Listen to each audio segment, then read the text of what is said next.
রাহুল বুখারী ও মুসলিম।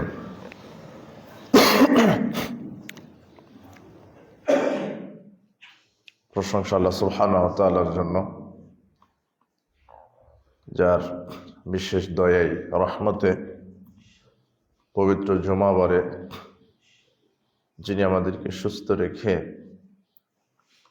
এই পবিত্র ঘর মসজিদে আসার সাধ্য অনুযায়ী 2 রাকাত করে নফল সালাত আদায় করার পর যে মহান আল্লাহ সুবহানাহু ওয়া তাআলা আমাদেরকে খুতবা প্রদান করার এবং খুতবা শ্রবণ করার তৌফিক দিয়েছেন, সে মহান আল্লাহর, সে মহান মনিবের আমরা লাখো কোটি শুকরিয়া আদায় করছি। আমরা সকলেই বলছি আলহামদুলিল্লাহ। লাখো কোটি দরুদ ও সালাম বর্ষিত হোক মানবতার মুক্তির দূত সৈয়দুল মুরসালিন, নবিকুল শিরোমণি নবী সম্রাট রাহমাতাল লিল আলামিন জনাবে মুহাম্মদ রাসূলুল্লাহ সাল্লাল্লাহু আলাইহি ওয়াসাল্লাম।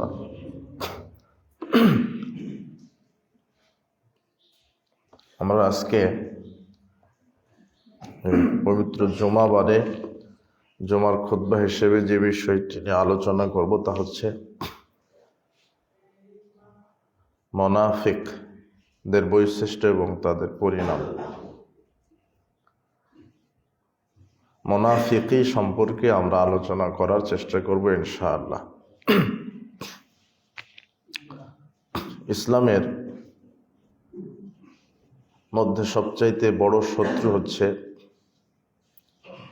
যারা মুনাফিক, যারা মুসলমানদের সাথে মুনাফিকি করে, ইসলামের সাথে, আল্লাহর সাথে এবং রসুলের সাথে।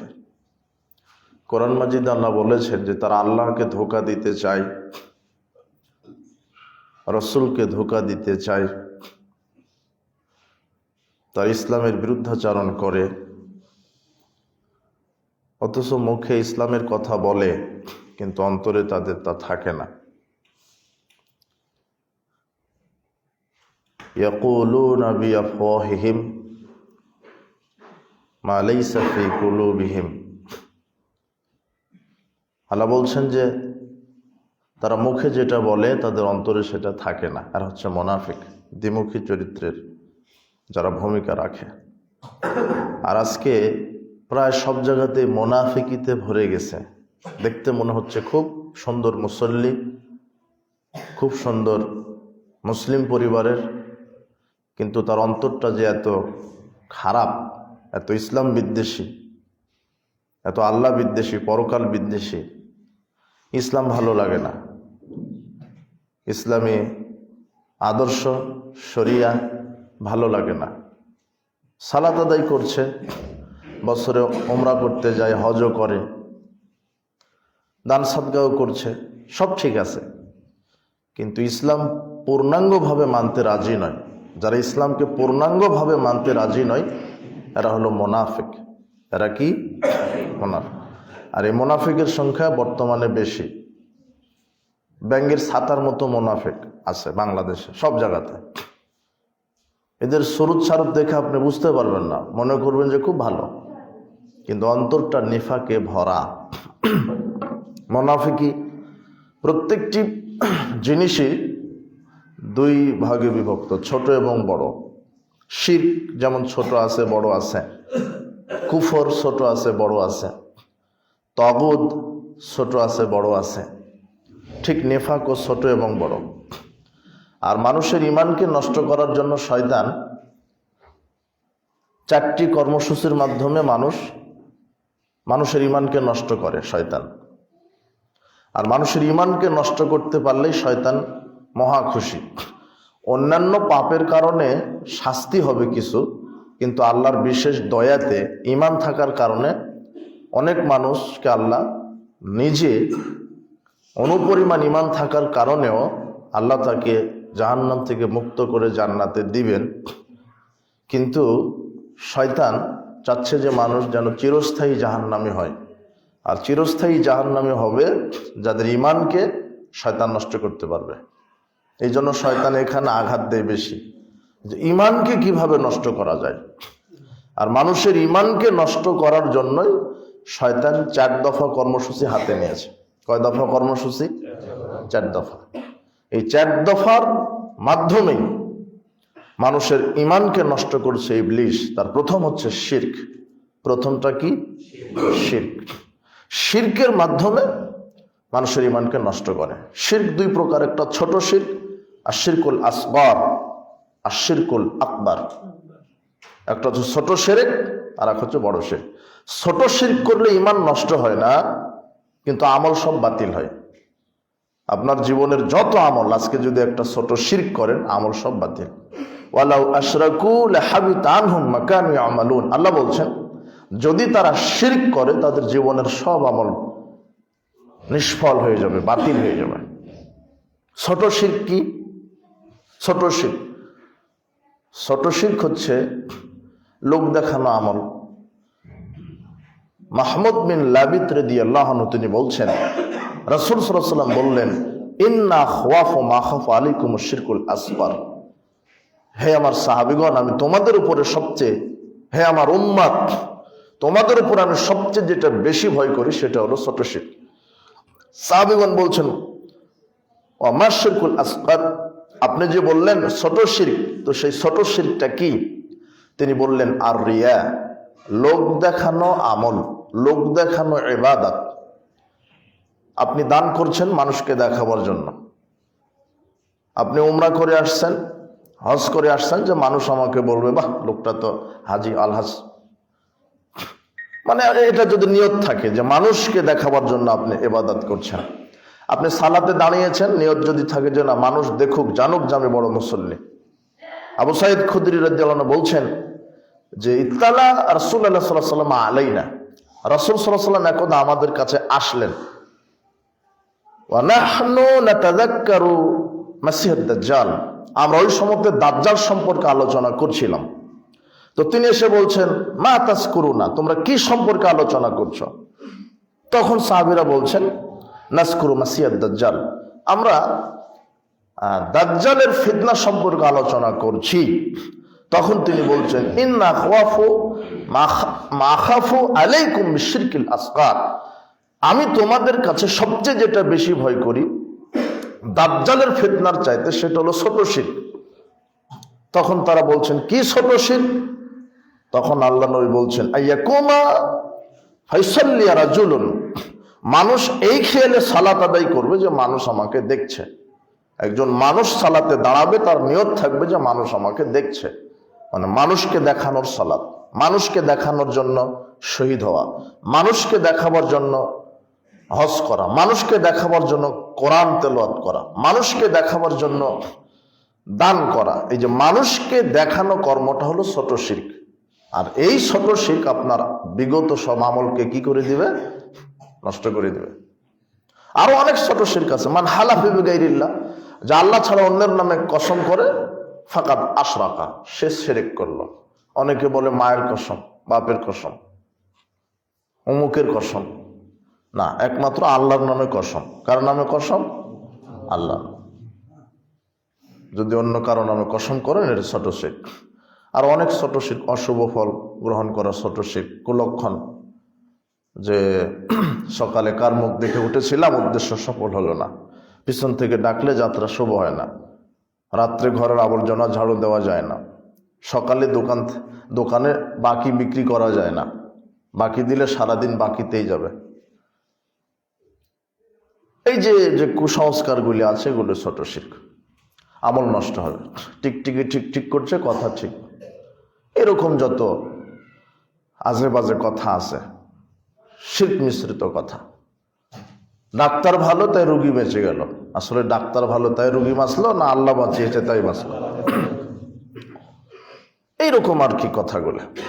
মাঝি ভালো তাই নৌকা ডুবলো না, জি না, এই কথাগুলি। আর অনেক ছোট শিরক আছে। এই যে শিরক, যদি এগুলি ছোট শিরক হয়, তাহলে আমল নষ্ট হয়ে যাবে, ইমানটা টিকে থাকবে। কিন্তু বড় শিরক যদি ঘটে যায়, তাহলে আমলের সাথে সাথে কি নষ্ট হয়ে যাবে? ঈমান। তখন শয়তান খুব খুশি যে ঈমানটাই নষ্ট, সে আর জাহান্নাম থেকে কোনোদিন বের হতে পারবে না। আর বড় শিরক হচ্ছে আল্লাহর সমকক্ষ কাউকে মনে করা, আল্লাহর সমান কাউকে মনে করা, আল্লাহর সাথে অন্য কাউকে তুলনা দেওয়া, শরীক করা, অংশীদারি স্থাপন করা। আল্লাহ যা পারে মনে করা অন্য কেউ সেটা পারে, এটা মনে করা, এটা হচ্ছে বড় শিরক। কেমন করে? একমাত্র যেটা হক আল্লাহ, যেমন সিজদা পাওয়ার মালিক একমাত্র আল্লাহ। আপনি মাজারের সেজদা করে দিলেন, পীরকে সেজদা করে দিলেন, খানকায় গিয়ে একটা সেজদা দিয়ে দিলেন, তাহলে আপনি বড় শিরক, আপনার ঈমানটা কি? নষ্ট। এখন তো এগুলো বক্তব্য বুঝবেন না, কেউ বুঝেনি এগুলো বক্তব্য, মরার পরে বুঝবেন। আহা ইয়ালাইতানি, হায় আফসোস, তখন এইভাবে কপালে হাত কামড়াবে, এই তো শুনেছি, এগুলো তো মানিনি। এই আয়াতগুলি কি করবেন বলেন তো? আল্লাহ বলছেন ওয়ামা ইউমিনু আকসারুহুম বিল্লাহ ইল্লা ওয়া হুম মুশরিকুন। অধিকাংশ মুমিন মুশরিক, আল্লাহকে বিশ্বাস করে আবার আল্লাহর সাথে শরীকও করে। যে মাজারের সেজদা দেয় সেও বলছে যে আমার রব আল্লাহ, তিনি রিজিক দেন, তিনি হায়াত, তিনি মউত দেন। তারপরে বরকতের লোভে, পাপ ক্ষমা নেওয়ার লোভে, সুপারিশের লোভে বলছে যে পীরকে সেজদা করলে পীর সুপারিশ করবে। এই আকীদার লোক আছে না, তাহলে হলো মুশরিক। ও আল্লাহকেও বিশ্বাস করে, পীরকেও বিশ্বাস করে, যে পীরের ক্ষমতাকেও সে মানে। আল্লাহ নিজে বলছেন কোরআনে ইউসুফের 106 আয়াত, অধিকাংশ মুমিন মুশরিক, অধিকাংশ মুমিন এরা আল্লাহকেও বিশ্বাস করে, আবার বিশ্বাস করে যে না মাজারে 2টা টাকা দান করলে গাড়ি অ্যাক্সিডেন্ট হবে না, মাজারে 2টা টাকা দান করলে বালা মুসিবত দূর হয়, পীরের আস্তানায় 2টা টাকা দান করলে পীর কবরে জীবিত আছে আমার কল্যাণ অকল্যাণ করতে পারে। এই আকীদার যারা পোষণ করে তারা হচ্ছে মুশরিক, ইসলাম থেকে খারিজ হয়ে গেছে। এটা হলো বড় শিরক। পীর কবরে জীবিত আছে, পীর ওলিয়া উলিয়া মারা যান না, মরেন না, আকাবিররা মরেন না, তারা মাজারে থেকে মানুষের কল্যাণ অকল্যাণ করে। পীরের সুপারিশ ছাড়া জান্নাত হবে না। পীরের দরগায় 2 টাকা 5 টাকা 1000 5000 1 লক্ষ টাকা দান করলে বালা মুসিবত দূর হয়। এই যে আকীদাগুলি শিরক, এটা হলো বড় শিরক। পীরের আস্তানায় গিয়ে মানত করলে, গরু খাসি মোরগ নজর নেওয়াজ দিলে হলো বড় শিরক। কুরবানি একমাত্র কার নামে? মানত কার নামে? আল্লাহর নামে। আপনি মাজারে খানকায় চলে গেছে, আর এই ওরস মাজারগুলি টিকে আছে আপনার এই গরু ছাগল দ্বারা। আর অধিকাংশ এই মাজার খানকাগুলি রাষ্ট্রীয়ভাবে সম্পৃক্ত। মাজার যারা চালায় বলেই দেওয়া থাকে যে এটা ওসি সাহেব এটা তদারকি করছে, মানে কোটি কোটি টাকা তো ইনকাম হয়, এই জন্য ওসি সাহেব ওটা বিষয়টা হ্যান্ডেল করে, যে মাসে কত টাকা আসলো, ওখান থেকে তারা কিছু নেয়, এদেরকে কিছু দেয়। এটা হলো ব্যবসা। তাই রাষ্ট্রও কিছু বলে না, রাষ্ট্র বললে এই মামু পাবে না তো, এরা কথা বুঝেননি মনে হয়। আর এদেশের রাষ্ট্র ব্যবস্থায় শিরকের উপর দিয়ে চলে। বাংলাদেশের রাষ্ট্রটা শিরকের উপর দিয়ে চলে, এর ভিত্তি খারাপ, শুরু থেকে শেষ পর্যন্ত শিরক, শুরু থেকে শেষ পর্যন্ত শিরক। এই জন্য আপনার ছেলেকে শিরক মুক্ত করেন। লোকমান হাকিম তার ছেলেকে বলছেন ইয়া বুনাইয়া লা তুশরিক বিল্লাহ। বলেন তো লোকমান হাকিম তার ছেলেকে কি বলছে? হে আমার আদরের সন্তান, আল্লাহর সাথে কি করো না? শিরক করো না, আল্লাহর সাথে শিরক করো না। তা আপনার ছেলেটা যে আজকে মক্তবে গিয়ে শিরক করছে, শিরক দিয়ে এদেশে শিক্ষা ব্যবস্থাও শুরু, শিক্ষা ব্যবস্থা শিরক দিয়ে শুরু, রাজনৈতিক ব্যবস্থা শিরক দিয়ে শুরু, সবকিছুই শিরক। আপনার ছেলেটা হাই স্কুল, প্রাইমারি, কলেজ, ওর পরে সব জায়গাতে গিয়ে বলছে যে ওই যে রবি ঠাকুরের একটা জাতীয় সঙ্গীত আছে না, বলছে ওমা তোমার আকাশ তোমার বাতাস। এরা বলে না, এরা বলতে পারে না যেটা রবির হিন্দু, এটা মুসলমানের দেশ, অন্তত কাজী নজরুলের গান দিয়ে চলুক, থাকবো না বদ্ধ ঘরে দেখবো এবার, এটা দিয়ে চলুক। কিন্তু রবি ঠাকুর বলেছে ওমা তোমার আকাশ তোমার বাতাস, মানে কালিমা দুর্গামার আকাশ বাতাস, এটা আল্লাহর নয়, অথচ আকাশ কার? তো প্রথমে যে শিরক দিয়ে শুরু। লোকমান হাকিম তার ছেলেকে বলছে শিরক করো না, আর আপনার ছেলেটা প্রাইমারিতে গিয়ে কি দিয়ে শুরু শিক্ষা? ক্লাসের আগে ওটা শুরু, ওমা তোমার আকাশ তোমার শিরক দিয়ে শুরু। শিক্ষা ব্যবস্থা শিরক দিয়ে শুরু, এদেশের রাজনৈতিক ব্যবস্থা শিরক দিয়ে শুরু। যত রাজনৈতিক নেতা আছে প্রায় দেখবেন যে এদের রাজনৈতিক প্রচারণা শুরু করে মাজার থেকে। আমি মনে হয় মিথ্যা বলছি? হ্যাঁ, মাজার থেকে শুরু করে। ওই শাহজালাল সিলেটের মাজারে গেল, অমুক পীরের মাজারে গেল, গিয়ে ওখানে একটা সেজদা মেরে দিল, বলছে বাবা আগামীতে আমাকে নেতা করা। তাহলে রাজনীতিক ক্যানভাসটা কি দিয়ে শুরু হলো? শিরক দিয়ে। এরপরে যখন নেতা হয়ে গেল, এবারে শপথ করবে, দেখেন আমি সচিত্তে শপথ করিতেছি যে শিরক। কার নামে শপথ? বোঝেননি নাকি মনে হয়? না এখনো ভয় করেন নাকি? বিগত 17 বছর মনে হচ্ছিল যে এই যে গাছপালা তরুলতা পশু প্রাণী সবকিছু আওয়ামী লীগ, তাই না? কিন্তু সময় 45 মিনিট। যার জুলুম যত বেশি তাকে আল্লাহ সময় তত কম দিয়েছেন। আজ সামুদ জাতির অত্যাচার এত বেড়ে গেছিল, হাফ সেকেন্ড সময় মাত্র, শুধু আকাশ থেকে এসে আগুন দিয়ে জ্বালিয়ে ছাই করে দিয়ে চলে গেছে। অথচ আজ সামুদ জাতির বক্তব্য ছিল মান আসাদ্দু মিন্না কুওয়া, আমাদের চাইতে শক্তিশালী কেউ নাই, আমরা আল্লাহর চাইতে শক্তিশালী। আজ সামুদ জাতি এমন পর্যায়ে গেছিল, একেবারে বিশাল দেহের আকার তো মানুষ, 1 টন 2 টন পাথরগুলি একাই জাগিয়ে বড় বড় নির্মাণ তৈরি করে। আপনি বোঝেননি মনে হয়? 2 টন ওজনের পাথর একাই জাগিয়েছে। ও কেমন শক্তিশালী মানুষ হতে পারে বলেন তো দেখি? এভাবে এক হাতে 100 জন মানুষকে নিয়ে ফেলে দিতে পারে, বিশাল শক্তিশালী। এমনিতেই বলেনি যে আমরা সবচেয়ে শক্তিশালী মানুষ। আপনার এখন ওই যে কি লাগে, এই যে ফ্লাইওভার গুলি তৈরি করছে না, মেশিন লাগছে, তোর মেশিন লাগেনি, ওদের হাতি মেশিন, এইভাবে পাথর দিয়ে মিনার তৈরি করে। এত শক্তিশালী মানুষ আজ সামুদ। তাই অহংকার স্ফীত হয়ে বলছে যে আমাদের চাইতে শক্তিশালী কেউ নাই। ওদেরকে হাফ সেকেন্ড সময় দিয়েছিল আল্লাহ, এর মধ্যে পিছে মেরে দিয়েছে কে? এরপরে ফেরাউনকে ধরেছিলেন। ফেরাউনের জুলুম একটু কম ছিল, তারপরে 1 থেকে 1.5 মিনিট সময়, শুধু ডুবতে চুপতে আর পেট ফুলে মরতে যা দেরি, 1-1.5 মিনিটে এদের পটকা মাছের মতো পেট ফুলে মেরে দিয়েছে। আর আপনার নেত্রী জুলুম আরেকটু কম ছিল, তাই 45 মিনিট। বুঝেননি মনে হয় কথা? আপনার যদি আবার দাঙ্গাবাজি চাঁদাবাজি শুরু করেন, আপনি আবার আর একটা হারাম খুঁড়তো। আপনি বলছেন যে ওরা 17 বছর খেয়েছে, আমরা খাবো না, তাই ক্ষমতায় না যেতেই চাঁদাবাজি শুরু করে দিয়েছেন। আপনি ক্ষমতায় যেতেই পারেননি, তবে আপনার আবার চাঁদাবাজি জুলুমবাজি। অবাক কথা। তো আল্লাহ এখনো নেয়। তবে ইতিহাসের একটা শিক্ষা, জালেমের ইতিহাস থেকে শিক্ষা গ্রহণ করে না। ভারতের মোদি জানে না যে ফেরাউন শুয়ে আছে, সুটকি হয়ে আছে, জানেন না, কিন্তু শিক্ষা নিবে না। তো মরার পরে সব ঠিক হবে। ওই সাপকে একজন বলছে যে বেটা তুই চলার সময়তে এই আঁকা বাঁকা সোজা হয়ে চলতে পারিস না? বলছে যে আমি সোজা হব মরার পরে। তো ঠিকই মরার পরে সোজা হয়ে আছে। কথা বুঝেননি মনে হয় কথা? তো সাপ তো সবসময় আঁকা বাঁকা, তো নিজেই বলছে আমি সোজা হব মরার পরে, তো মরার পরে ঠিকই সোজা হয়ে আছে। তো অবাক। তো আপনাকে মরার আগেই সোজা হতে হবে, মরার পরে সোজা হয়ে কোনো লাভ নেই। জুলুমবাজি করে টিকার চেষ্টা করেন না। এদেশের ভিত্তি খারাপ, শিরকের উপর দিয়ে সব, শিক্ষা ব্যবস্থা শিরক, রাজনৈতিক ব্যবস্থা শিরক। আমি মনে করেছিলাম আপনার নেতার বক্তব্য ভালোই লাগলো, খুব ভালো লাগলো। আপনার নেতাও বক্তব্য দিচ্ছে।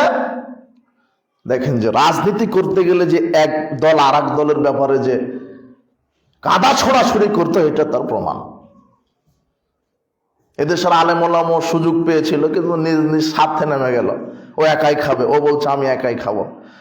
যারা বিজ্ঞ পণ্ডিত তারা যদি ঐক্যবদ্ধ হয়ে জাতির সামনে বলতো যে আমরা দেশ চালাবো, তাহলে সম্ভব ছিল। কিন্তু আলেম ওলামারাও স্বার্থে নেমে গেছে। কেউ জান্নাতের সার্টিফিকেট দিয়ে দিচ্ছে, কে বলছে আমাদেরকে না দিলে কোরআনই বিজয় হবে না, আমাদেরকে না দিলে ইসলামী বিজয় হবে না। তো ইসলাম বিজয়, ইসলাম তো এমনিতেই বিজয়ী, কোরআন তো এমনিতেই বিজয়ী।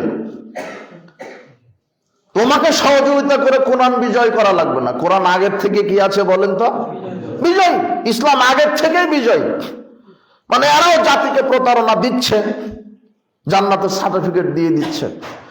এই বক্তব্য আবার আপনার নেতা নকল করে বলছে যে আমার সামনে কে আছে হজ করেছে, উমরা করেছে, তো আমি।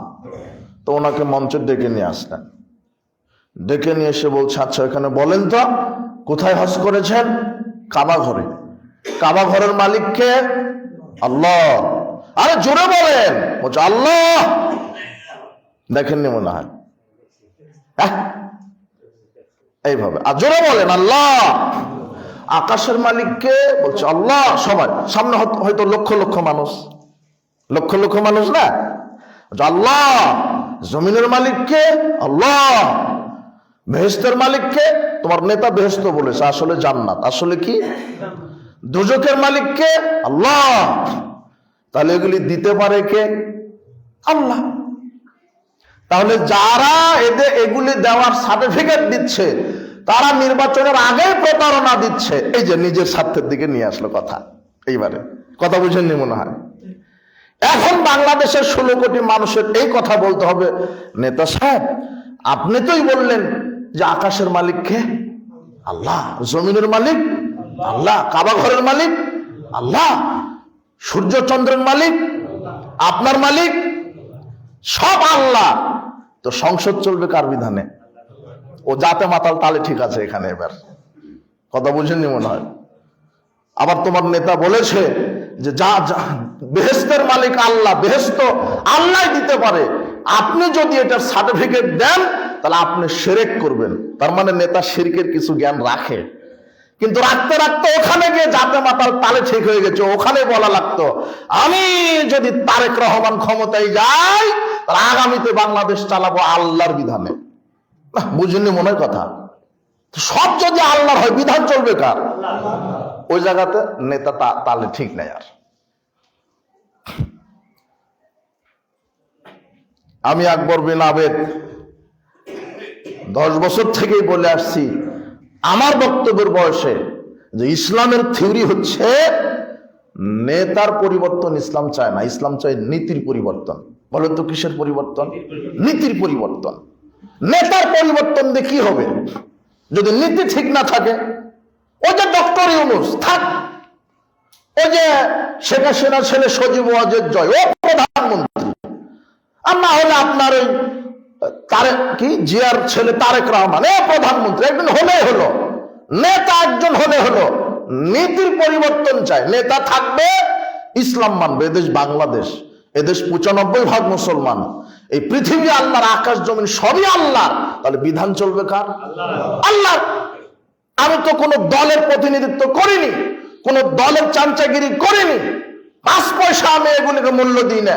এই জাহেলিয়াতের পথে যারা ইহুদি খ্রিস্টানের বস্তা পচা মতবাদে যারা রাজনীতিতে নেমেছে, এই গণতন্ত্র, এই কুফরিতন্ত্র, এই শিরকিতন্ত্র, এই জাহেলিয়াত, এই আব্রাহাম লিঙ্কনের কাল্পনিক পদ্ধতি, ইসলামকে বাদ দিয়ে, ইসলামের নীতিকে বাদ দিয়ে যারা মানব রচিত বিধানে এইভাবে রাজনীতিতে নেমেছে, আমি এগুলোকে মূল্যায়ন করি না। শ্বাস থাকা পর্যন্ত করব না। আমি আল্লাহর গোলাম, আল্লাহর একমাত্র জীবন বিধান ইসলামকে মূল্যায়ন করি। এটাই কথা। আমি এখানে আজকের বক্তব্য কোন দলের ছাপায় যাচ্ছি না। আমি কে কোন দল ক্ষমতায় গেল এটা 1 মিনিট ভাবি না। আমি নেতার পরিবর্তন চাই না, আমি চেয়েছি নীতির পরিবর্তন। এটা ইসলামের বিধান। শেখ হাসিনা পালিয়ে গেছে, কেউ তার ছেলে আসুক, ও প্রধানমন্ত্রী। ওই ডক্টর ইউনূস প্রধানমন্ত্রী, ও থাক, কিন্তু তাকে কি করতে হবে? যেহেতু দেশ মুসলমানের, সবাই মুসলমান, প্রায় মুসলমান, তাহলে তাকে নিজে ইসলাম মানতে হবে। আর সংসদে আলেম ওলামা যারা হকপন্থী, যারা কোরআন হাদিস বুঝে, এদেরকে এমপি মন্ত্রীর দায়িত্ব দিয়ে দিতে হবে। আর সংবিধান হবে কোরআন আর হাদিস। তাহলে আপনাদের আপত্তি থাকবে? চুরি বন্ধ হয়ে যাবে, তখন ছিনতাই বন্ধ হয়ে যাবে, মাদক বন্ধ হয়ে যাবে, জেনা বন্ধ হয়ে যাবে, খুনের বিচার হবে তখন। আর এখন কোন হত্যা খুনের বিচার আছে? খুনি নির্বিচারে খুন করে চলে যাচ্ছে, খুনের কোনো বিচার নেই। এদেশ বাংলাদেশ 1971 সালে স্বাধীন হয়েছে। 1971 সাল থেকে আজ পর্যন্ত এদেশের কোন সরকার মানুষের জীবনের গ্যারান্টি দিতে পারেনি। একটা নারীর সতীত্বের গ্যারান্টি দিতে, একজন মানুষের সম্পদের গ্যারান্টি দিতে পারেনি। কেন? সারা পৃথিবীর সব বুদ্ধিজীবী, সারা পৃথিবীর সব আইনজীবী, সারা পৃথিবীর সব রাষ্ট্রবিজ্ঞানী যদি এক বৈঠকে বসে মানুষের তৈরি করা আইন দিয়ে রাষ্ট্র চালায়, আল্লাহর আইনকে বাদ দিয়ে কোশ্চিনকালও মানুষের আইন দিয়ে মানুষকে পরিচালনা করতে পারবে না। মানুষের আইন দিয়ে মানুষের জীবন নিরাপত্তা দিতে পারবে না। মানুষের সৃষ্টিকর্তাকে, তো মানুষের ভালো কোনটা মন্দ কোনটা এটা জানে কে? আর এই জন্যই তিনি গাইড বুক দিয়েছেন কোরআন এবং হাদিস। রাজনীতি কিভাবে করবা ওখানে আছে, অর্থনীতি কিভাবে চালাবা ওখানে আছে, সমাজ কিভাবে চালাবে ওখানে আছে, পরিবার কিভাবে চালাবে ওখানে আছে, রাষ্ট্র কিভাবে চালাবে ওখানে আছে। কেউ যদি চুরি করে তাকে কি করতে হবে ওখানে আছে, কেউ যদি দুর্নীতি করে কি করতে হবে ওখানে আছে, কেউ যদি মদ খায় কি করতে হবে ওখানে আছে। ওখানে মানে কোখানে? কোরআনে। কেউ যদি জেনা করে তাহলে কি করতে হবে জেনাকারকে ওখানে আছে। পরিবারকে কিভাবে চালাতে হবে ওখানে আছে। এতিমকে কিভাবে চালাতে হবে ওখানে আছে। বিধবাকে কিভাবে চালাতে হবে ওখানে আছে। স্কুল কলেজ কলকারখানা কিভাবে চালাতে হবে ওখানে আছে। অর্থনীতি কিভাবে চালাতে হবে ওখানে আছে। নেতা কিভাবে চলবে ওখানে আছে। বউকে কিভাবে চালাতে হবে ওখানে আছে। শিক্ষক ছাত্র কিভাবে চলবে ওখানে আছে। আপনি যা কিছু চালাবেন সব কোথায় আল্লাহ লিখে দিয়েছেন? কোরআনে। কারণ আপনার স্রষ্টা কে? তা আপনার ভালো মন্দ কি প্রয়োজন এটা জানে কে? আল্লাহ। কিন্তু আপনি আল্লাহর বিধানকে বাদ দিয়ে নিজের বিধান, মানুষের তৈরি করা বিধান, ইহুদি খ্রিস্টানের বিধান আপনি হাতে নিয়ে মাঠে নেমেছেন। আল্লাহ আপনাকে হেদায়েত দান করুন। আমি আপনার বক্তব্য বুঝলাম শিরকের জ্ঞান কিছু হলেও আছে। আল্লাহর বিধানকে উপেক্ষা করে মানুষের বিধান দিয়ে রাষ্ট্র চালানো, এটাও যে শিরক, বুঝেননি মনে হয় কথা? কথা কি বুঝেছেন? আল্লাহ বলছেন আবার আইন দিয়ে চালাও, আপনি বলছেন না। আর যদি মনে করেন যে আল্লাহর আইনের চেয়ে মানুষের আইন উত্তম, তাহলে আপনি ইসলাম থেকে কি হয়ে গেলেন? খারিজ, বের হয়ে গেছেন। এদেশের ভিত্তি খারাপ। আমি আবারও বলছি, আমি নেতার পরিবর্তন চাই না। আমি কিসের পরিবর্তন চেয়েছি? আমি দলের পরিবর্তন চাই না। যে পারে সে থাক, দেশ চালাক, সমস্যা নেই। কিন্তু আপনি নিজে মুসলিম, আপনার জনগণ মুসলিম, চলতে হবে কার বিধানে? এটা আমাদের চাওয়া, আমাদের কোনো চাওয়া পাওয়া নাই। মানুষ যাতে শান্তিতে ঘুমাতে পারে। আজকে কেউ শান্তিতে ঘুমাতে পারছেন না, অনিরাপত্তা। আপনি ঢাকা এয়ারপোর্টে নেমেছেন, দীর্ঘ 10 বছর বিদেশ থেকে এসে 10 ভরি স্বর্ণ আর 10 কোটি টাকা নিয়ে, ব্রিফকেস ভর্তি টাকা নিয়ে আপনি আসছেন। ঢাকা এয়ারপোর্ট থেকে খিলগা আসতে পারবেন, টাকা ব্রিফকেস নিয়ে আসতে পারবেন, এই গ্যারান্টি বাংলাদেশ সরকার আপনাকে দিতে পারছে? আপনার মেয়েটা স্কুলে যাচ্ছে, ও সতীত্ব নিয়ে, ইজ্জত নিয়ে আপনার এই বাড়িতে ফিরতে পারবে। আপনি যত বড় মন্ত্রী হন, আপনার মেয়েরও সতীত্বের কি নেই? গ্যারান্টি নেই। আপনার সম্পদের গ্যারান্টি নেই, আপনার ইজ্জতের গ্যারান্টি নেই। তাহলে এই গ্যারান্টি কে দিবে? আল্লাহর বিধান। শুধু সংসদে বসায় দেন কোরআন হাদিস। আল্লাহ বলছেন যে বিবাহের পরে কেউ জেনায় লিপ্ত হলে তাকে জনগণের সামনে বুক পেতে মেরে দাও, বুক পর্যন্ত মাটির সাথে গেড়ে দিয়ে পাথর মেরে মেরে ফেলে দাও। এটা কার বিধান? একটা জনগণের সামনে করে দেখেন, জেনা বন্ধ হয়ে যাবে। তখন আপনার মেয়েটা রাত 12টায় ওই ঢাকা গার্লস স্কুল থেকে আপনার এই খিলগা চলে আসবে রাত 12টায় উলঙ্গ হয়ে। একটা যুবক পশমে হাত দেওয়ার কথা তাকাতে পারবে না। কেন? হাত দিলে কি সংসদে কি আছে আইন? কথা বুঝেননি মনে হয় কথা। ওকে হাত দিলে আল্লাহ বলছেন যে বিবাহের পূর্বে যদি কেউ জেনায় লিপ্ত 100 লাঠি পিটাও, একেবারে পাছা লাল করে দাও, বাড়া ঠান ঠোঙে ভাঙে দাও, 100 লাঠি পঙ্গু করে রাখো, এরপরে এলাকা ছাড়া করে 1 বছর ও থাক, আমাকে রাখাই যাবে না, জেনাকা বদমাস। আল্লাহর বিধান এটা। কেউ যদি বিবাহের পরে জেনায় লিপ্ত হয় 100 লাঠি পিটাও, 1 বছর এলাকা ছাড়া করো। আর কেউ যদি বিবাহের পরে জেনায় লিপ্ত হয়, তার পৃথিবীর বেঁচে থাকার পথ নাই। তাও ওকে মারো জনগণের সামনে, ঢাকা নয়াপল্টন মাঠে নিয়ে যাও, লক্ষ কোটি জনতার সামনে বুক পর্যন্ত গেড়ে দাও, পাথর মেরে একবার মাটি সমান করে দাও মাথা। এর নাম হলো জেনার বিচার। একটা করে দেখেন, বাংলাদেশ থেকে লুচ্চামি বন্ধ হয়ে যাবে। ওটা আপনার আইন দিয়ে দেশ চলবে? ওটা আল্লাহর আইন লাগবে দেশ চালাতে। আপনি এখানে কুফরি করছেন, শিরক করছেন। এ দেশের জন্ম মিথ্যা হয়েছে। মোগল চালিয়েছে 700 বছর, 750 বছর। ইংরেজরা চালিয়েছে 190 বছর। এদেশের রক্তে মাটিতে মিশে গেছে ইহুদি খ্রিস্টানের নীতি সব জায়গাতে। এই অফিস, আদালত, কল কারখানা, শিক্ষাঙ্গন সব জায়গাতে ইহুদি খ্রিস্টানের নীতি। আপনি সেই নীতিতে রাজনীতি করেন, সেই নীতিতে আপনি অফিস আদালত চালান, সেই নীতিতে আপনি কোর্ট কাচারি চালান, সেই নীতিতে আপনি অর্থনীতি চালান, সেই নীতিতে শিক্ষানীতি চালান, সেই নীতিতে আবার রাজনীতি করছেন। আপনি না মুসলমান, আপনার স্রষ্টা না আল্লাহ। আপনি যে বলছেন আকাশ জমিনের মালিক আল্লাহ, কাবা ঘরের মালিক আল্লাহ, তাহলে সংবিধানের মালিকও কে? আল্লাহ। আল্লাহ আপনাকে এটা বোঝার তৌফিক দান করুন। সবচেয়ে আমি আপনাকে বেশি বেশি ভালোবাসি। কেন?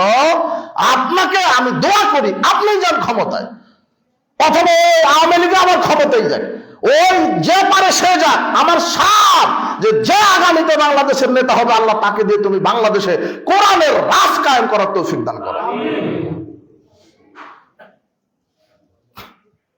আমার তো কোনো আপত্তি নেই। এদেশের মানুষ দিশেহারা, তার সম্পদ নিয়ে, তার সতীত্ব নিয়ে, তার জীবন নিয়ে কেউ কোনো মানুষের সতীত্বের সম্পদের গ্যারান্টি দিতে পারছে না। আল্লাহ বলছেন ওয়াকাতাবনা আলাইহিম ফিহা, কি সুন্দর ভাষা আল্লাহ বলছেন, পৃথিবীর মানুষ যেহেতু আমি তোমাদেরকে সৃষ্টি করেছি, তাই তোমরা কিভাবে চলবে তাই আমি বিধান দিয়ে দিয়েছি। কে বিধান দিয়েছে?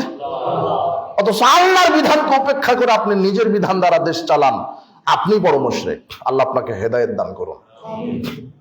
আল্লাহ বলছেন আমি বিধান দিয়ে দিয়েছি, আমি এই বক্তব্য এখানে দিয়েছি। আল্লাহ বলছেন যে আমি তোমাদের জন্য বিধান দিয়েছি, মানুষের জীবনের গ্যারান্টি দিব, তাই আমি আল্লাহ বিধান দিয়েছি। কি? আন্নান নাফসা বিন নাফস, হত্যার বদলে হত্যা। ও হত্যা করে দিয়েছে, ওকে হত্যা করে দাও। হাদিকে যে মেরেছে তাকে সরকার কি করে দিবে? মেরে দিবে। আবু সাইদকে যে মেরেছে তাকে কি করে দিবে? নাহলে সরকার বলছে 2 কোটি টাকা দিয়ে দাও। এটা বিচার হলো? কথা বুঝেননি মনে হয়। আল্লাহ বলছেন হত্যার বদলে কি? হত্যা। ও হত্যা করেছে, তাকে হত্যা করো। এই বিধান কায়েম করে দেন, হত্যা বন্ধ হয়ে যাবে। কেন? ওকে মারলে আমার আর বেঁচে থাকার কি নাই? অধিকার নাই। এটা হলো স্থায়ী সমাধান। কথা বুঝেননি মনে হয়। এটা হলো স্থায়ী সমাধান। একটা মানুষের জীবনের মূল্য আল্লাহর কাছে এত বেশি। দিনে দুপুরে পাথর মেরে মাথা ফাটিয়ে মেরে দিলেন আপনি, শুধু নিজের চেয়ারটাকে দখল করার জন্য। দিনে দুপুরে আপনি নিজের দাবিদারি ধরে রাখার জন্য একটা ছেলেকে গুলি করে দিলেন, নিজের দাবিদারি ধরে রাখার জন্য একটা মেয়েকে ধর্ষণ করে দিলেন, নিজের দাবিদারি ধরে রাখার জন্য আপনি বাসে আগুন লাগিয়ে দিলেন। হলো? আল্লাহর নিকটে একটা জীবনের মূল্য কত? আল্লাহ বলছেন সারা পৃথিবীবাসী, আকাশবাসী যদি একজন মানুষকে হত্যা করে, একজন মানুষকে হত্যা করার কারণে আমি সবাইকে একেবারে নগদ জাহান্নামে ঢুকিয়ে দিব। আল্লাহর কাছে একটা প্রাণীর কত মূল্য, একটা প্রাণের কত মূল্য, আর আপনি মেরে দিলেন। এজন্য আল্লাহ বলছেন হত্যার বদলে হত্যা। ওলাইনা বিলাইনে, চোখে মেরেছে তার চোখে মারো। অলুজনা বিলুজনে, কানে মেরেছে তার কানে মারো। এটা হলো বিচার, এটা হলো কেসাস। এটা কি? কেসাস। ওয়াসিন্না বিসিন্না, ওর দাঁতে মেরেছে ওর দাঁতেও মেরে দাও। ওয়াল জুরহা কেসাস, ওকে জখম করেছে ওকেও জখম করো। এটা কার বিধান? এটা সংসদে কায়েম হোক। তাহলে দেখেন মারামারি, দাঙ্গাবাজ, হাঙ্গাবাজ সব বন্ধ হয়ে যাবে। এই যে চাঁদাবাজ আছে না, আল্লাহ বলছেন এদেরকে ধরো, আজীবন জেলখানায় দিয়ে দাও। এটা কার বিধান? চাঁদাবাজ বন্ধ হয়ে যাবে। এই যে চোর আছে না, চোর, পিয়ন 400 কোটি টাকার মালিক, বলতেও লজ্জা লাগেনি। তাহলে এমপির অবস্থা কি? পিয়নই যদি 400 কোটি টাকার মালিক হয়, আপনাদের সবচেয়ে বড় সরকারি কর্মকর্তা, আপনার মৃত্যু পর্যন্ত চাকরি করলে আপনি 100 কোটি টাকায় বেতন পাবেন? বুঝেননি মনে হয় কথা? অবাক করা কথা হলো। 400 কোটি টাকার মালিক হয় কি করে? বলতেও লজ্জা লাগে না, শরম লাগে না? টাকা ওর বাবার নাকি? ওখানে ভ্যান চালকের টাকা ছিল। বেটা তুমি মরো। 1 টাকা দুর্নীতি করলে পরিণাম জাহান্নাম। আল্লাহর নবীকে বলছেন, আল্লাহর নবী আপনি তো নেতা মানুষ, এই লোকটা হলো খাদেম, না হচ্ছে মেদাম। আমরা দিলাম, আপনাকে ভালোবাসি, আপনার গাড়ি পরিষ্কার করবে, জুতা পরিষ্কার করবে, ওজুর পানি দিবে, গোসলের পানি দিবে, আপনাকে দিলাম, এটা হাদিয়া। এই ব্যক্তিকে আমরা আমাদের কওমের পক্ষ থেকে দিলাম, আপনার সেবা করবে। এই আসলে সামন আয়রন। তো মেদাম রাসূলের ওই উঠের পিঠের হাওদা ঠিক করছিলেন। চেয়ারে যে উঠের পিঠে বসা হাওদা, বসার একটা আসন ন্যাকড়া দিয়ে পরিষ্কার করছিলেন। রাসূল ওখানে বসবেন, হঠাৎ করে একটা তীর লেগে গেল, মেদামের শরীর লেগে পরপর্দা বের হয়ে গেল। মেদাম মারা গেলেন। তখন জনগণ বলছে শ্রেষ্ঠ নবী তা আমি আল্লাহ জানা। কোথায় চলেছে? জান্নাতে। তখন মুহাম্মদ সাল্লাল্লাহু আলাইহি ওয়াসাল্লামের কানে যখন এই কথা আসলো, মুহাম্মদ সাল্লাল্লাহু আলাইহি ওয়াসাল্লামের কানে যখন এই কথা আসলো, কি কথা? যে বাহ, আমার খাদেমকে জান্নাতে মেরে দিল, জান্নাতের সার্টিফিকেট দিয়ে দিল। আল্লাহ নবী বলছেন, কাল্লা, এই শোনো, কখনো নয়। ওয়াল্লাযী নাফসি বিয়াদিহি, আল্লাহর কসম, ইন্না আখাযাহা ইয়াওমা খায়বারা মিনাল মাগানিম লাম তুসবিহুল মাকাসিম। শোনো, আমার এই খাদেমটা খয়বরের যুদ্ধের দিনে রাষ্ট্রীয় সম্পদ থেকে একটা চাদর চুরি করেছিল। কয়টা চাদর? কি সম্পদ থেকে? রাষ্ট্রীয় সম্পদ থেকে। রাষ্ট্রীয় সম্পদ কর বাপের না জনগণের? জনগণের। জন সম্পদ থেকে একটা চাদর চুরি করেছে। তাই তো আল্লাহ তাকে জাহান্নামে ঝলসিয়ে দিচ্ছে আগুনে, চাদর সহ তাকে জাহান্নামের আগুনে ঝলসিয়ে দিচ্ছে। ফালামা সামিয়া যালিকান নাস, এই কথা শোনার সাথে সাথে অনেক জনগণের মধ্যে থেকে একটা লোক এসে বলছেন, আল্লাহ নবী, যা রাসূলুল্লাহ সাল্লাল্লাহু আলাইহি ওয়াসাল্লাম, সেরা কোন সেরা কায়েন। একজন ব্যক্তি একটা ফিতা, সুতা, দড়ি, এগুলো বুঝেন তো ভাষা? দড়ি, সুতা, একটা সুতা, 1.5 হাতের সুতা রাসূলের কাছে এসে বলছে, আল্লাহ নবী, এটা হলো রাষ্ট্রীয় সম্পদ, তো রাষ্ট্রীয় সম্পদ থেকে আমি একটা সুতা চুরি করেছি, আমার কি হবে? তো তোমার কি হবে? এটা পরে তিনি বলছেন, শিরাকুম মিন্নার ওয়া শিরাকানে মিন্নার। কেউ যদি রাষ্ট্রীয় সম্পদ থেকে একটা সুতা অথবা 2টা সুতা চুরি করে, তবুও তার থাকার জায়গা জাহান্নাম। তাহলে তোমার নেতার জায়গা কোথায়?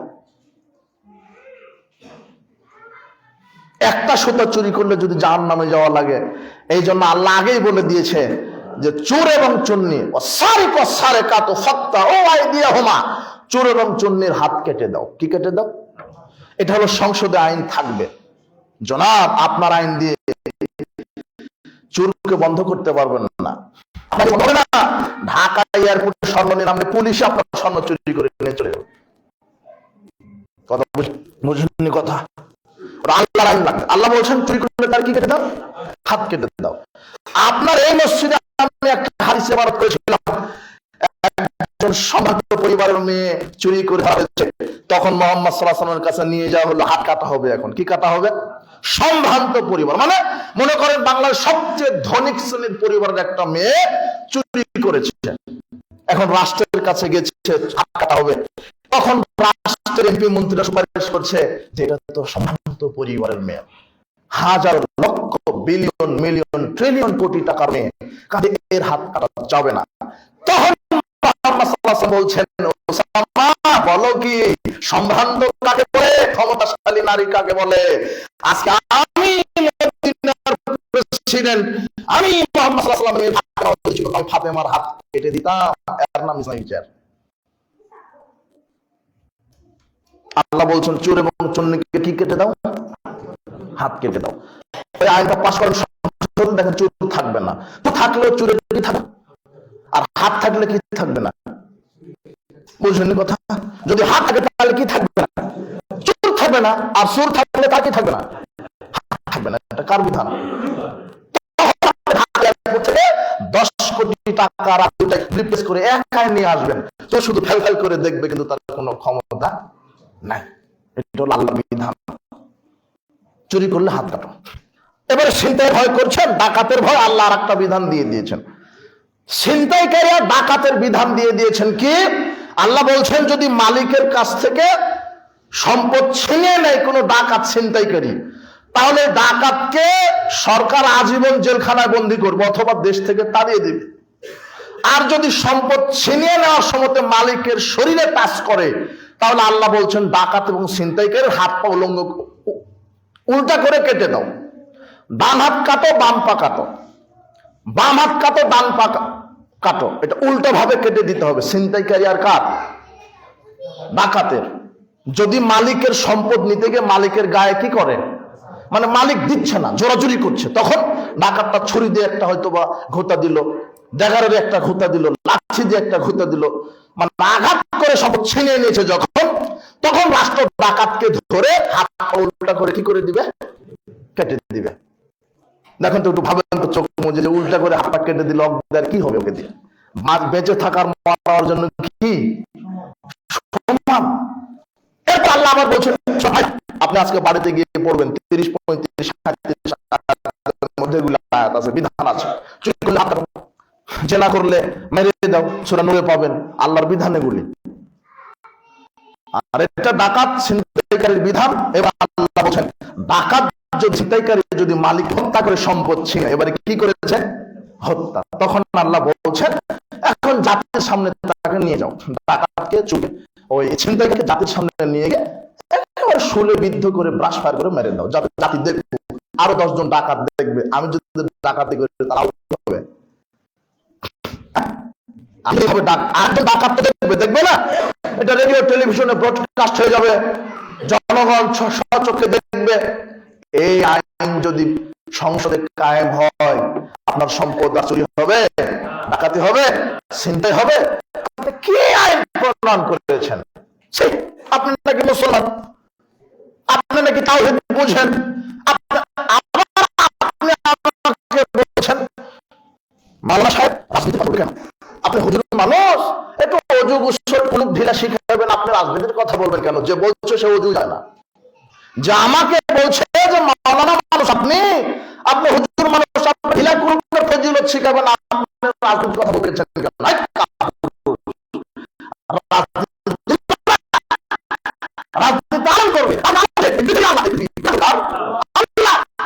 তুমি তো সামান্য মাত্র 56,000 ইউনিটের সভাপতি, তাই তুমি আমাকে রাজনীতি করা?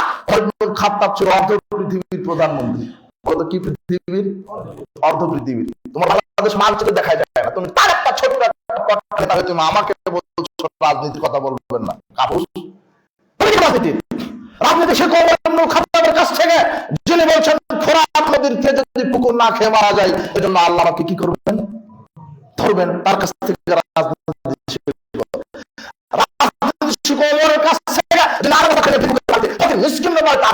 পৌঁছে দেয়, আর তুমি সেই তেল আটার বস্তা চুরি করো, তুমি আমার রাজনীতিবিদ মানে?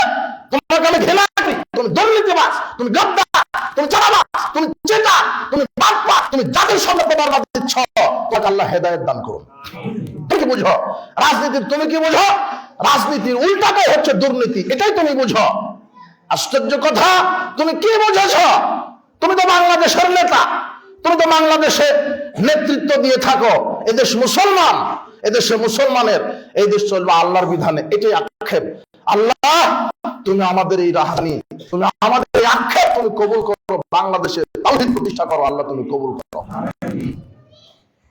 সাবধান, আলেম ওলামার নেতৃত্ব দিবে আগামীতে, হকপন্থী আলেম ওলামা, কোন দামাজ, কোন বেনামাজি, কোন লুচ্চা, কোন হারামখোর, দুর্নীতিবাজ বাংলাদেশের নেতা হওয়ার সুযোগ দেওয়া যাবে? আপনি তো দুর্নীতি করার সুযোগ দেন। এই দুর্নীতিবাজরা গেল কিভাবে ক্ষমতায়? ওর দোষ না, দোষ জনগণের। আপনি সুযোগ দেন কেন? এই মসজিদে খুতবা দিবে কে? তখন আপনি বলছেন ওখানে হলে ভালো হয়, খুব জোর বক্তব্য দিতে পারে, খুব এলাকালাম আছে, মানে এখানে যে কে মানতি করবে তার জন্য আপনি 5 মিনিট ভেবেছেন, ভাবেননি? বুঝেননি কথা? বাইতুল মুকাররমে 5,000 লোক সালাত আদায় করে, কে ইমাম হবে?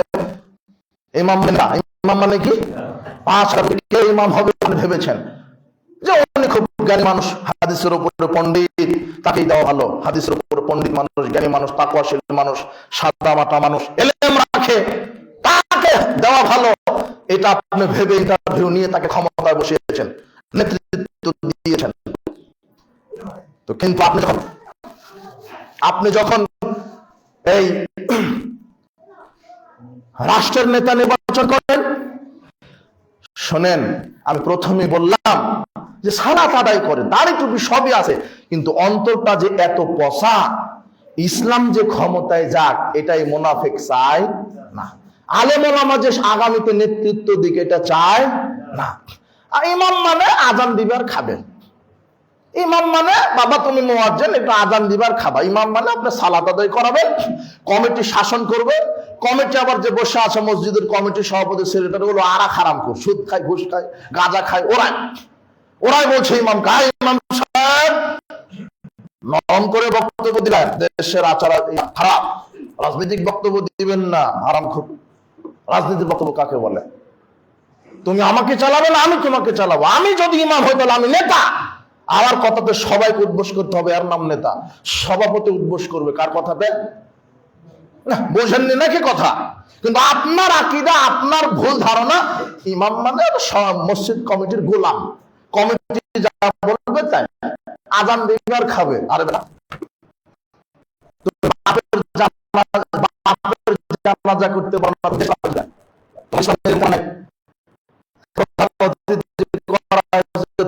তুমি সালাম দেবে, আশ্চর্য কথা। ইসলামের সভাপতিতে প্রধান অতিথি হবে একজন আলেম মানুষ, সভাপতি একজন আলেম মানুষ।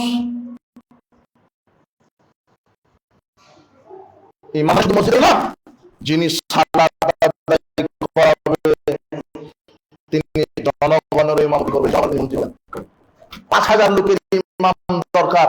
এত ইন্টারভিউ নিলেন আপনি, আছে কিনা, ডিগ্রি কত বড়, কেরাত কত সুন্দর, বউ পর্দায় থাকে কিনা, প্যান্ট টাকনোর উপরে কিনা, কি চমৎকার আপনার সিস্টেম। মাত্র 5,000 লোকের ইমামতি করবেন। আর নির্বাচন যখন আসে বাংলাদেশে, 5 লক্ষ লোকের জন্য একটা এমপি নির্বাচিত হবে। আপনি দেখেছেন মুখে দাঁড়িয়ে আছে কিনা? সত্যি করে বলবেন। 5 লক্ষ লোকের নেতা হবে এই নেতা, দেখেছেন কিনা? ও কয়জন নার সাথে লুচ্চামি করে আপনি দেখেন? ও নামাজ পড়ে কিনা? ওর বেটি বেপর্দা থাকে কিনা? যে যত বড় নেতা তার বেটি তত বড় ল্যাংটা, তার বউটা তত বড় ল্যাংটা। দেখেন না মিডিয়ার সামনে খিলখিল করে হাত কথা বলে, লজ্জা নেই, শরম নেই, মুসলমান বউ বেটিকে রাজনীতি করায়। ইসলামপন্থী নেতারাও চুপ করেছে, সব চিটার বাদ পরে ভরে গেছে, হক কথা বলতে পারে না। ওরা বলছে যে আমরা ক্ষমতায় গেলে ইনসাফ করবো। বেটা, ইনসাফ কি জিনিস? বলতে হবে ক্ষমতায় গেলে শরিয়া আইন প্রতিষ্ঠা করো।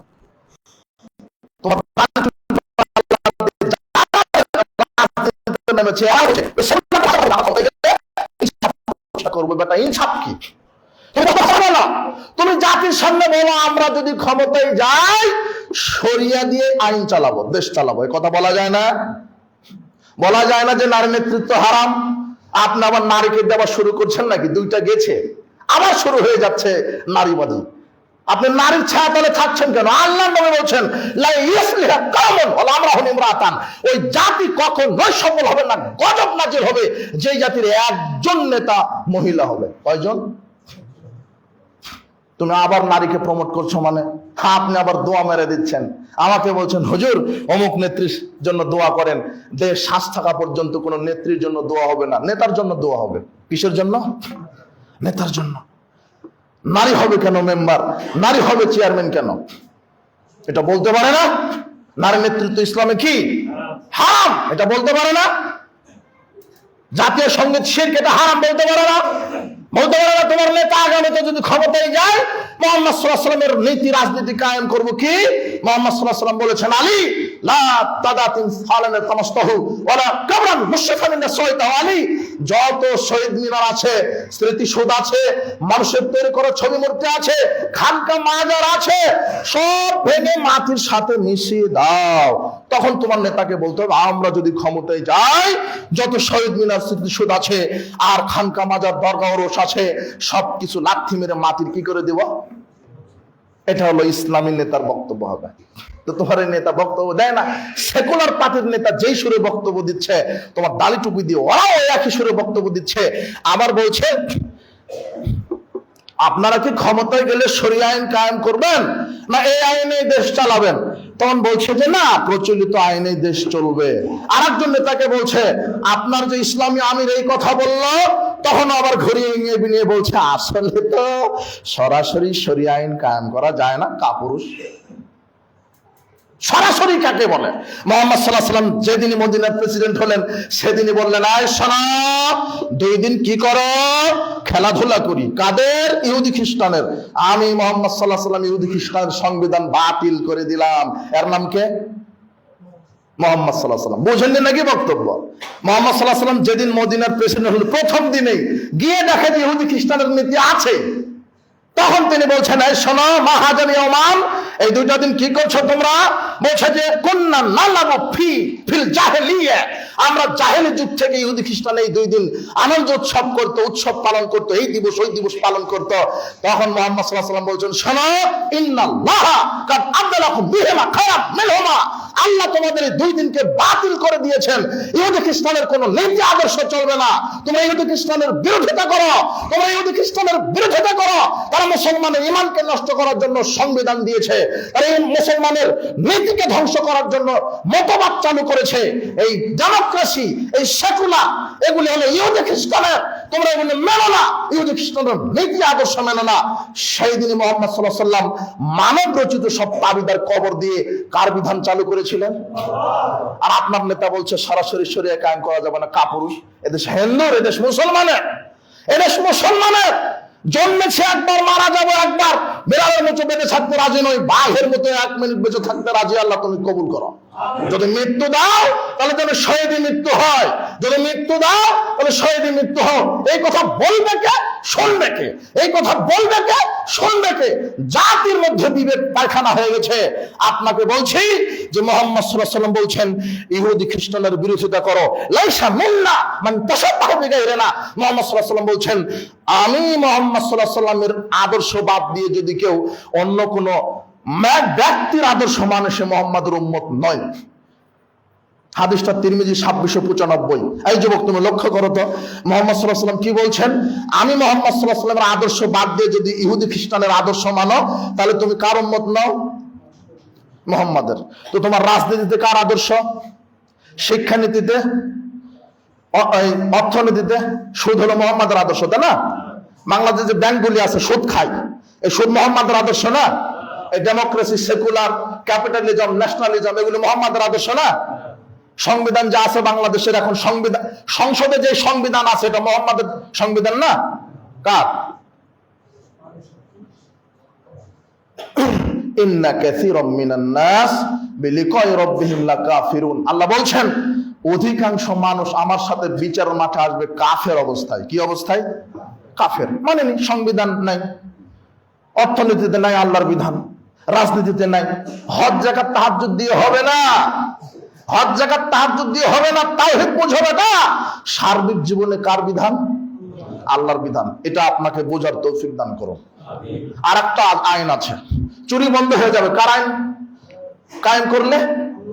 জেনা বন্ধ হয়ে যাবে কার আইন কায়েম করলে? আপনার সম্পদের নিরাপত্তা থাকবে কার আইন কায়েম করলে? এই যে আপনার ছেলে জুয়া চোর, চাঁদাবাজ, চাঁদাবাজ বন্ধ হয়ে যাবে কার আইন কায়েম করলে? ওই যে আপনার ছেলে মাদক ব্যবসায়ী করে, আপনার ঢাকা শহরটা মাদকে পরিপূর্ণ হয়ে গেছে, ঢাকা শহরটা মাদকে পরিপূর্ণ হয়েছে। আপনার ইয়াবা, ফেনসিডিল, গাঁজা, হেরোইন, প্যাথেডিন, শ্যাম্পেন, ভদকা যা আছে রাসায়নিক বলেন, বিড়ি সিগারেট, জর্দা বলতে এটা মামুলি ব্যাপার, বিড়ি সিগারেট, জর্দা বলতে মামুলি ব্যাপার। তাও কুকুর সিগারে খায় না, আপনি খান, লজ্জা হয় না? শরম হয় না? আপনি সালাত আদায় করেন, এখান থেকে বের হয়ে গিয়ে আপনি সিগারেট খাবেন। আপনি মুনাফিক, আপনি গাদ্দার, আপনি চিটার, আপনি আল্লাহর সাথে মুনাফিক করছেন। আপনি না মুসল্লি, আপনি যেখানে বলেন আল্লাহু আকবার, একমাত্র আল্লাহর বিধান চলবে, তো আল্লাহ বলছেন মাদক হারাম, আপনি বিড়ি খান কি করে? হারামখোর। আপনার লজ্জা থাকা দরকার। আল হায়া মিনাল ঈমান ওয়াল ঈমান ফিল জান্নাহ।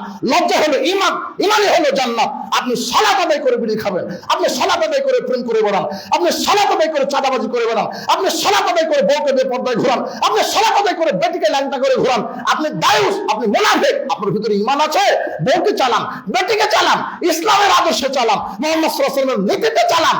আপনার এই এলাকা, এই ঢাকা শহর আজকে মাদকে পরিপূর্ণ, প্রায় নাকি মাদক ব্যবসায়ী। এই যুবক তুমি নাকি মদ খাও, তোমার নেতা নাকি তোমাকে বলে আমার দল করো, কত গাদি মদ লাগবে দিব। তোমার নেতা এটাই বলে। নারী লাগবে নারী দিব, গাড়ি লাগবে গাড়ি দিব। তোমার নেতা আল্লাহর আইন চাইবে কি? আল্লাহর আইন চাইলে তো মদ খেতে পারবে না। অথচ আল্লাহ বলছেন আমার বিধান কায়েম করো। আর আপনার আকীদা কোরআন মানে ও রমাদানে একটু খতম দিতে হবে, আর 11 মাস আর একে সাজিয়ে রাখতে হবে। ওই যে দর্জিকে বলে কোরআনের মাপ মতো একটু কি বানিয়ে দিয়েন, হ্যাঁ এটা কি বলে? গিলাপ। দর্জি সাহেব একটু গিলাপ বানিয়ে দিয়েন তো, এবার রমজানে যা হয়েছে হয়েছে, পারলাম না, আগামী রমাদান আল্লাহ বেঁচে রাখলে পড়বো। এই গিলাপ একটা তৈরি করে রেখে দিয়েছে তাকে। মুনাফিক। এই কোরআন কি তাকে সাজানোর জন্য এসেছে? কোরআন সংসদে বসাতে হবে। ওয়াজ মেম্বার থেকে হবে না, ওয়াজ কোথায় থেকে হবে? সংসদ থেকে হবে। ওয়াজ সংসদ থেকে বলবে আজ থেকে সুদ হারাম করা হলো, কেউ যদি সুদ খায় প্রথমে 2 বছর জেল। কোথা থেকে ওয়াজ হয়ে গেল? আজ থেকে জেনা হারাম করা হলো, জেনা লিপ্ত হলে এই বিচার। আজ থেকে মদ হারাম করা হলো, কেউ যদি বিড়ি সিগারেট জর্দাগুল খায় প্রথম অবস্থায় 40টা জুতার পিটায়। এটা আল্লাহর বিধান। 40টা জুতার বাড়ি দিতে হবে। কার বিধান? আল্লাহর নবী বলছেন, মান শারাবাল খাম কানা ইয়াদরিবু ফিল খামরে বিন্নিয়াল ওয়াল জারাব 40। আল্লাহর নবী বলছেন, কেউ যদি মদ পান করে প্রথমে বেদ দিয়ে 40টা মারো, এরপর আবার যদি করে তাহলে বেদ দিয়ে হলো না, অপমান বোধ করলো না, এবারে কি দিয়ে? নেয়াল, জুতা দিয়ে। এবারে কি? তাহলে হেডমাস্টার কি খাবে? জুতা। তুমি কি খাবে? তোমার বাপ কি খাবে? জুতা। এটা আল্লাহর বিধান। কোরআনটা শুধু সংসদে বসাও, দেখো যে মদ বন্ধ হয়ে গেছে। খালে বসা, ওয়াজ করা লাগবে না, বসে শুধু সংসদ থেকে ওয়াজ হবে যে আজকে মদ বন্ধ। খালে বিড়ি সিগারেট জর্দাগুল ইয়াবা ফেন্সিডিল খালে প্রথমে 40টা ওই বেতের বাড়ি, না হলে ওই জুতার 40টা, এরপর আবার না হলে 80টা, না হলে 5 বছর জেল। ওটা কোথা থেকে ওয়াজ হবে? এটা পুলিশকে রেখেছেন কেন? বিজিবি পাহারা দিতে। ওরাই মাদক চালান করে, ওরাই। ওদেরকে দিয়ে হবে? সারা পৃথিবীর সব আইনজীবী একত্রিত হলে মদ বন্ধ করতে পারবে না। কার আইন ছাড়া? আল্লাহ। ওটা বসাতে হবে। ওই সংসদ থেকে বলা হবে মদ হারাম। কেউ যদি মদ খায় পিটানি। মদ খান মানে পৃথিবীতে 2টা পাপ আছে। মায়ের সাথে জেনা করা হয়। কবে হাদিস জাতি বুঝবে? সবাই শোনে মানে কে? সবাই জানে মানে কে? মুহাম্মদ সাল্লাল্লাহু আলাইহি ওয়াসাল্লাম বলছেন, 1 টাকা সুদ খেলে 70 বার বেশি মায়ের সাথে জেনা করা হয়। 1 টাকা সুদ খেলে 70 বারের বেশি মায়ের সাথে জেনা করা হয়। সবাই সুদের সাথে জড়িত। ব্যবসায়িক, রিক্সা চালক, ভ্যান চালক, মুদির দোকানদার, মোটরসাইকেলের শোরুম। বলছে আকবর বিন আবদ সাহেব, এই যে মোটরসাইকেলের শোরুম 50 কোটি টাকা ইনভেস্ট করা আছে। আমি বললাম, ভাই টাকা কোথায় পেলেন? তো সোনালী ব্যাংক থেকে নিয়েছি। কোথা থেকে নিয়েছে? ওর ব্যবসা প্রতিষ্ঠানই হারাম। ব্যাংকই ওকে কি ইসলামের টাকা দিয়েছে না সুদের? সুদের। আকবর সাহেব, যে মুদির দোকান দিলাম 50 লাখ টাকা ইনভেস্ট করা আছে, টাকা কোথায়? ব্যাংক থেকে নিয়েছি। মুদির দোকান কি? আমি যে রিক্সা চড়ে যাচ্ছি, রিক্সা চালককে বলছি, ভাই কোথায় বাসা? ঢাকাতে কতদিন থেকে আছেন? তো 5 বছর। রিক্সা কিভাবে কিনেছেন? ব্যাংক থেকে লোন নিয়ে। রিক্সাটা কি? আপনি পান খাবেন, পানের দোকানদারকে বলবেন, ভাই পানের দোকান কত বছর? 10 বছর। দোকান কি দিয়ে করেছিলেন? ব্যাংক থেকে লোন নিয়ে। দোকান কি? প্রায় হারামখোর। টর্চ লাইট দিয়ে দেখবেন যে হালালখোর পাওয়াই কঠিন। প্রায় সুদের সাথে জড়িত। 1 টাকা সুদ সমান কতবার বেশি জানা? 70। কার সাথে? মামাতো বোনের সাথে নয়। কার সাথে? মায়ের সাথে। আপনার ঈমান থাকা উচিত, লজ্জা থাকা উচিত। আল খামরুল ফাওয়াহিশ। এরপরই যুবক তোমাকে বলছে, তোমার বাপকে বলছে, তোমার জাতিকে বলছি, মুহাম্মদ সাল্লাল্লাহু আলাইহি ওয়াসাল্লাম বলছেন, মদ পান করা অশ্লীল কাজের মূল। মদ পান করা অশ্লীল কাজের মূল। আকবারুল কাবায়ের, বড় পাপ। মান শারাবাহা, যে ব্যক্তি মাদক মুখে দিল, ওয়া কালা উম্মু খালাতু আম্মাতিহি, সে তার মা খালা ফুফুর সাথে জিনা করলো। সুদের পাপের চাইতে বিড়ি সিগারেট জর্দাগুল ইয়াবা খাওয়ার পাপ বেশি জেনার দিক থেকে। 1 টাকা সুদ খেলে শুধু মায়ের সাথে জেনা করা হয়, আর মাদক মুখে দিলে 3টা নারী আছে। বলো তো কয়টা নারী? 3টা নারী। এই জাতি বুঝবে কিভাবে? বিড়ি সিগারেট জর্দাগুল ইয়াবা হারাম, তার ব্যবসাও হারাম। প্রত্যেকটা মুদির দোকানে আছে, প্রায় হারাম খো। আল্লাহ আমাদেরকে হালাল পবিত্র রুজি ভক্ষণ করার তৌফিক দান করুন। এই জাতিকে আল্লাহর তাওহীদ বুঝার তৌফিক দান করুন। আল্লাহর বিধান যদি কায়েম হয়, আমি আবারও বলছি, আমি নেতার বিরোধী নই, নেতার পরিবর্তন নয়। বলেন তো, স্লোগান দেন তো, কিসের পরিবর্তন? নীতির পরিবর্তন। আমি আপনাকে ভালোবাসি, আপনি তো মানুষ, আপনার ভুল হতে পারে, কিন্তু আপনি এটা বুঝছেন না কেন? আপনার স্রষ্টা আল্লাহ, কাজে বিধান চলবে কার? আপনি তো বললেন আকাশের মালিককে, তাহলে আপনি এটা বলছেন না কেন? সবার মালিক যদি আল্লাহ হয়, সংবিধানের মালিক কে? এটাই বুঝলেই কাম হবে। আল্লাহ আপনাকে বোঝার তৌফিক দান করুন। আমরা করলেন কেন? যে যেখানে আছে তারাই দোয়া করেন যে আল্লাহ এমন একটা অভ্রান্ত সত্য নেতা প্রতিষ্ঠা করেন, যার মাধ্যমে বাংলাদেশে আল্লাহর বিধান কায়েম হয়ে যান। আমিন। বারাকাল্লাহ ফিক। বলছিলাম, অনেক সময় নিয়ে নিলাম। মুনাফিকের বৈশিষ্ট্য বলতে ওভাবে পারলাম না। জুমার খুতবা সময়ের সাথে লড়তে হয়, অনেক সময় নিয়েছি, ক্ষমার দৃষ্টিতে দেখবেন। তো মুনাফিক আর ওই বড় নিফাকিতে ঈমান নষ্ট হয়ে যায়। শয়তান কয়টা কর্মসূচি হাতে নিয়ে ইমান নষ্ট করছে? চারটা। একটা হলো শিরক, বড় শিরক করলে ইমান কি হয়ে যায়? নষ্ট। 2 নম্বর হলো কুফর। কুফর কি? আল্লাহর আইনকে বাদ দিয়ে মানুষের আইনকে উত্তম মনে করা, এটা কি? কুফর। আল্লাহর আইন যে বলবে যে না আল্লাহর আইন ভালো লাগে না, ঘৃণা করে যারা, আল্লাহর বিধানকে যারা ঘৃণা করে, পর্দাকে ঘৃণা করে, আছে না? দাড়ি নিয়ে টিটকারি করে, আছে? প্যান্ট টাকনোর উপরে পরে টিটকারি করে, আছে না? পর্দাকে নিয়ে ব্যঙ্গ করে, আছে? ডান হাতে পানি খাওয়া নিয়ে ব্যঙ্গ করে, এই মুনাফিকরা নাই? আছে। যারা আল্লাহর বিধানকে ঘৃণা করে, অস্বীকার করে, এরা হলো কি? কাফের, বড় কাফের। এদের ইমান কি হয়ে গেছে? নষ্ট। আর তাগুত কি? তাগুতের ছোট তাগুত, বড় তাগুত আছে। বড় তাগুত হচ্ছে মানুষের আদর্শকে, মুহাম্মদ সাল্লাল্লাহু আলাইহি ওয়াসাল্লামের আদর্শ বাদ দিয়ে অন্য কোন নেতার আদর্শকে উত্তম মনে করা, এটা হলো তাগুত। কার আদর্শ উত্তম?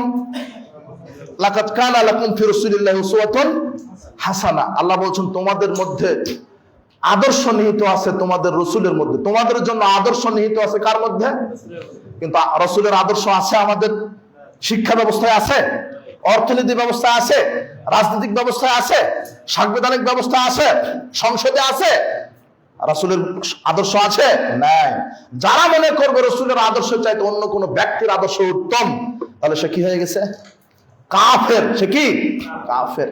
আর আল্লাহ বলছেন যালিকা বিআন্নাল্লাহ ওয়াল্লাযিনা কাফারু ফাতাসাল লাহুম। যারা কুফরি করেছে তাদের জন্য রয়েছে ধ্বংস। কেন? যালিকা বিআন্নাহুম কানু কারিহু মা আনজালাল্লাহ। যালিকা বিআন্নাহুম কারিহু মা আনজালাল্লাহ। আল্লাহ বলছেন তারা এই জন্য ঈমান তাদের নষ্ট হয়েছে, আমি আল্লাহ যা নাজিল করেছি তাকে তা ঘৃণা করে। কি করে? আল্লাহর কোন বিধানকে যদি আপনি ঘৃণা করেন, চুরি করলে হাত কেটে দাও, এই বিধান অনেকের সহ্য হয় না, হয় না? সহ্য হয় না। এটা একটা আইন হলো, শরিয়া আইন আমরা বিশ্বাস করি না, শরিয়া আইন মানি না। ঠিকই টুপি লাগিয়ে ভেটা বলছে শরিয়া আইন কায়েম করবো। আশ্চর্য ধোঁকাবাজি। দেখবেন কি করে, সহ্য হয় কি করে? যদি আপনি বলেন যে না এগুলি বিধান আমার পছন্দ হয় না, তাহলে আপনার এটা হলো বড় কুফরি। কি? বড় কুফরি। এটাই তাগুত।